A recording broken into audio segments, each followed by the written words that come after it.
দেখতে পাচ্ছ কাগজ আছে এখানে।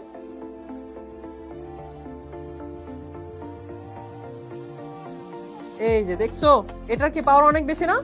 এই যে দেখো, এটা কিন্তু এখনো লেগে আছে, তাই না? চলো আমরা একটা অ্যানিমেশন দেখি। তো এখানে কি হচ্ছে দেখো, এই যে এটা হচ্ছে আমাদের সিল্কের কাপড়, আর এটা হচ্ছে আমাদের কাচের বোতল। আর আমরা কি করব, একটু ঘষা দিব সিল্কের কাপড়ের সাথে আমাদের বোতলটাকে। এই যে একটু ঘষা দিলাম, ঠিক আছে। আবার দেখো, এই যে আমাদের কাপড়ের সাথে বোতলটাকে কি করবে, একটু ঘষা দিব, ঠিক আছে। ঘষা দিলাম, ঘষা দেওয়ার পরে এরকম কাগজের টুকরার মধ্যে আমি নিয়ে এসে রাখছি, কাগজের টুকরার মধ্যে। তাহলে কাগজের টুকরাগুলোকে দেখা যাবে সেটা কি করছে, এভাবে আকর্ষণ করছে। কাগজের টুকরাগুলোকে সে কি করছে, আকর্ষণ করছে।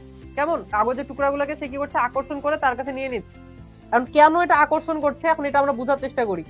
এই যে যখন ঘষা দিলাম, তখন দেখা যাবে যে আমাদের এই যে বোতলের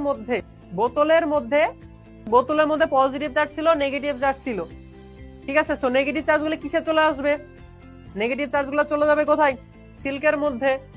নেগেটিভ চার্জ চলে যাবে কোথার মধ্যে, সিল্কের মধ্যে। আর এখানে কি শুধুমাত্র পজিটিভ গুলা পড়ে থাকবে, শুধুমাত্র পড়ে থাকবে কি আমাদের পজিটিভ গুলা।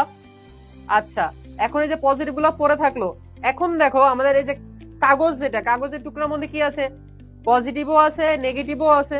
সো আমরা যখন এটা কাছে নিয়ে আসবো, তখন দেখা যাবে এই যে নেগেটিভ গুলাকে এই পজিটিভ গুলা কি করছে, আকর্ষণ করছে, বুঝছো? এই যে আকর্ষণ করছে, আকর্ষণের ফলে এটা কি তার কাছে লেগে যাচ্ছে। আমরা বেলুন নিয়ে আসছি, বুঝছো?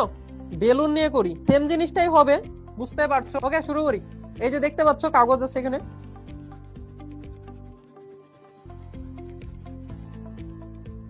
এই যে দেখছো, এটার কি পাওয়ার অনেক বেশি না? এবার তো ঠিক আছে মনে হয়। ওকে, সো এখন যদি আমাকে বলে যে এটা এই যে দেখো, এটা কিন্তু এখনো লেগে আছে, তাই না? অনেক জোস। আমাকে যদি এখন বলে যে এটা কি কেন হইলো, এটা ব্যাখ্যা করো, ব্যাখ্যা করা যাবে না?